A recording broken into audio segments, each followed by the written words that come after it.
ഇന്ന് നമ്മൾ വന്നിട്ടുള്ളത് ഒരു 15 സെന്റ് പ്രോപ്പർട്ടി ആയിട്ടാണ്. വീടും വസ്തുവും കൂടെ ചേർന്നിട്ടുള്ള ഒരു പ്രോപ്പർട്ടിയാണ്. വീടെന്ന് പറയുമ്പോഴത്തേക്ക് ഏകദേശം ഒരു 3100 സ്ക്വയർ ഫീറ്റ് വരുന്ന വീടും 15 സെന്റ് പ്രോപ്പർട്ടിയും കൂടെയാണ്. ലൊക്കേഷൻ പറയുവാണെങ്കിൽ നമ്മുടെ വർക്കലയ്ക്ക് അടുത്ത് വക്കം എന്ന് പറയുന്ന സ്ഥലത്താണ്. കൃത്യമായിട്ട് പറഞ്ഞു കഴിഞ്ഞാൽ ചിറയൻകീഴിന്റെയും വർക്കലയുടെയും ഇടയിലായിട്ട് വരുന്ന വക്കം എന്ന് പറയുന്ന സ്ഥലത്താണ്. ഇവിടെ നിന്ന് ആലങ്കോട് നമ്മുടെ ഹൈവേയിലേക്ക് പോകാൻ വേണ്ടിയിട്ട് 8 കിലോമീറ്റർ ആണ് വരുന്നത്.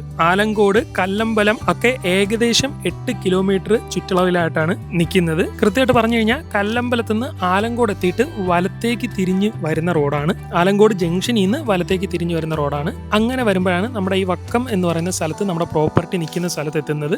വക്കത്ത് നിലവിൽ ഒരു ഫെഡറൽ ബാങ്ക് ഉണ്ട്. ഫെഡറൽ ബാങ്കിന്റെ നേരെ ഓപ്പോസിറ്റ് ആയിട്ടാണ് നമ്മുടെ പ്രോപ്പർട്ടി വരുന്നത്. 15 സെന്റ് നീളത്തിൽ കിടക്കുന്ന ഒരു പ്രോപ്പർട്ടിയാണ്. ഫ്രണ്ടേജ് നല്ല രീതിയിൽ കിട്ടുന്ന തരത്തിൽ വന്നിട്ട് ഒരു വീടാണ്. നിലവിൽ ഇവിടെ താമസിക്കുന്നില്ല, കാരണം വീടിന്റെ പണി പൂർണ്ണമായിട്ട് തീർന്നിട്ടില്ല. അവസാനത്തെ ഒരു ഫിനിഷിംഗ് വർക്ക് കൂടെ ഉണ്ട്. ഫ്രണ്ട് സൈഡ് നമ്മൾ നോക്കുവാണെങ്കിൽ കുറച്ച് പോച്ചയൊക്കെ കയറി, കുറച്ച് ചെടിയും പോച്ചയൊക്കെ കയറിയിട്ട് കാട് പിടിച്ച പോലെ കിടക്കണം. ഒന്ന് വൃത്തിയാക്കി എടുക്കേണ്ടതുണ്ട്. ഫ്രണ്ട് സൈഡ് വൃത്തിയാക്കി എടുത്തു കഴിഞ്ഞാൽ നല്ല രീതിയിൽ നീളത്തിൽ കിടക്കുന്ന ഒരു ഫ്രണ്ടേജ് നമുക്ക് ഈ റോഡിന്റെ ഫ്രണ്ടിലായിട്ട്, മെയിൻ റോഡിന്റെ ഫ്രണ്ടിലായിട്ട് കിട്ടുന്നതാണ്. അതോടൊപ്പം ഏറ്റവും പുറകിലായിട്ടാണ് നമ്മുടെ വീട് വരുന്നത്. ഈ 15 സെന്റിന്റെ ഏറ്റവും പുറകിലായിട്ട് ഒരു 2 നില വീടാണ് വരുന്നത്. വീടിന്റെ കേസ് നോക്കുവാണെങ്കിൽ നമുക്ക് ഏകദേശം പണിയൊക്കെ കഴിഞ്ഞ് അവസാനത്തെ ഫിനിഷിംഗ് വർക്ക് എത്തി കിടക്കുന്ന ഒരു വീടാണ്. നിലവിൽ താമസം ഇല്ലാത്തതുകൊണ്ട് തന്നെ പൊടിയൊക്കെ കയറി കിടക്കണം. എല്ലാം ഒന്ന് വൃത്തിയാക്കി എടുക്കേണ്ടതുണ്ട്. ഈ ഫ്രണ്ട് സൈഡും ആ പോച്ചയും കാര്യങ്ങളും ഒക്കെ വൃത്തിയാക്കണം. അതുപോലെ വീടും ഒന്ന് വൃത്തിയാക്കി എടുക്കേണ്ടതായിട്ടുണ്ട്. ബാക്കി വയറിംഗ് എല്ലാം കഴിഞ്ഞ് സ്വിച്ചും കാര്യങ്ങളും എല്ലാം വെച്ച് ക്ലിയർ ആയി കിടക്കുവാണ്. അതുപോലെ തന്നെ ടൈലും കാര്യങ്ങളും എല്ലാം ഇട്ടിട്ടുണ്ട്. പുട്ടി ഉൾപ്പെടെ ചെയ്തിട്ട് കിടക്കുന്നതാണ്. ഇനി ഒന്ന് പെയിന്റ് അടിച്ച് വൃത്തിയാക്കി എടുക്കുക എന്നുള്ളൊരു കാര്യം മാത്രമേ നിലവിൽ പെൻഡിങ് ആയിട്ട് കിടക്കുന്നുള്ളൂ.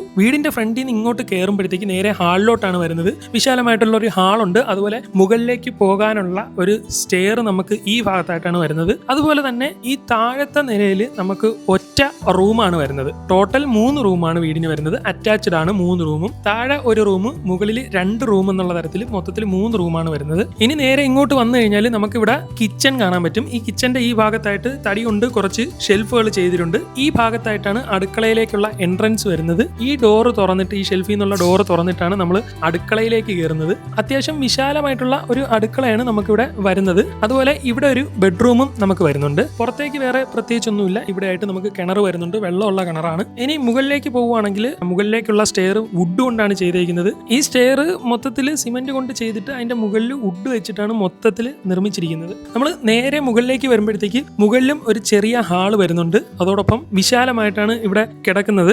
കയറി വരുമ്പോഴത്തേക്ക് നമുക്ക് ഈ ഭാഗത്തായിട്ട് ഒരു റൂം വരുന്നുണ്ട്. അതുപോലെ അപ്പുറത്തെ ഭാഗത്തായിട്ട്, നിലവിൽ ആ ബേക്കിലെ ഭാഗത്തായിട്ടും നമുക്കൊരു റൂം വരുന്നുണ്ട്. വിശാലമായിട്ടുള്ള ഒരു റൂമാണ് ഈ ഭാഗത്ത് വരുന്നത്. അവിടെ ഒരു കട്ടിലും നമുക്ക് പണി നടന്നുകൊണ്ടിരിക്കുന്നുണ്ട്. ഫിനിഷ് ആയിട്ടില്ല. ഇതൊന്നും ഫിനിഷ് ആയിട്ടില്ല. ഇനി ബാക്കി പെയിന്റ് അടിച്ച് ക്ലിയർ ചെയ്തെടുക്കുക എന്നുള്ളതാണ്. ബാക്കി കുട്ടി വരെ നമുക്ക് ഇവിടെ ഇട്ട് വെച്ചിട്ടുണ്ട്. പെയിന്റ് അടിച്ച് ഫിനിഷ് ചെയ്ത് ഒന്ന് വൃത്തിയാക്കി കഴിഞ്ഞാൽ ഒരു വിശാലമായിട്ടുള്ള വീടായി കഴിഞ്ഞു. അതോടൊപ്പം ഈ ഭാഗത്ത് പുറമാണ്. അവിടെ നമുക്കൊരു ബാത്റൂമും വരുന്നുണ്ട്. ഇവിടെ പ്രത്യേകിച്ചൊന്നുമില്ല. ഈ ഭാഗം വരെയാണ് നമുക്ക് ഈ നേരെ കാണുന്ന, ഈ താഴെ ഈ മതിൽ കാണുന്ന സ്ഥലം വരെയാണ് നമ്മുടെ പ്രോപ്പർട്ടി വരുന്നത്. അതുപോലെ ഇവിടെ ചെറിയ രീതിയിൽ ഒരു കട്ട വെച്ച് കെട്ടി ഈ ഒരു ലെവലിലാണ് നിർത്തിയിരിക്കുന്നത്. ഇവിടെ വേണമെങ്കിൽ റൂം ആക്കാം. അതല്ലെങ്കിൽ മറ്റെന്തെങ്കിലും ഒരു ഓഫീസ് റൂമായിട്ടോ അല്ലെങ്കിൽ മറ്റ് പ്രയർ റൂമായിട്ടോ എന്തെങ്കിലും ആയിട്ട് നമുക്ക് വേണമെങ്കിൽ ഇവിടെ തിരിച്ചെടുക്കാൻ പറ്റും. ഒരു ഡോറിന് വേണ്ടിയുള്ള ഒരു സ്പേസ് ഉൾപ്പെടെ കൊടുത്തിട്ടാണ് ഈ ഭാഗം നിൽക്കുന്നത്. മൊത്തത്തിൽ നോക്കുവാണെങ്കിൽ ഇപ്പോൾ കറണ്ടിന്റെ വെള്ളത്തിന്റെ എല്ലാം കേസും ക്ലിയർ ആയി താമസത്തിന് യോഗ്യമായി നിൽക്കുകയാണ്. വൃത്തിയാക്കി ഫൈനൽ ഫിനിഷിംഗ് വർക്കും കൂടെ ചെയ്തെടുത്തു കഴിഞ്ഞാൽ നേരെ കയറി താമസിക്കാം. നല്ല ഫ്രണ്ടേജ് ഉള്ള നല്ലൊരു ഏരിയയിൽ റോഡ് സൈഡിലായിട്ട് തന്നെ, മെയിൻ റോഡിന്റെ സൈഡിലായിട്ട് തന്നെ നിൽക്കുന്ന ഒരു പ്രോപ്പർട്ടിയാണ്.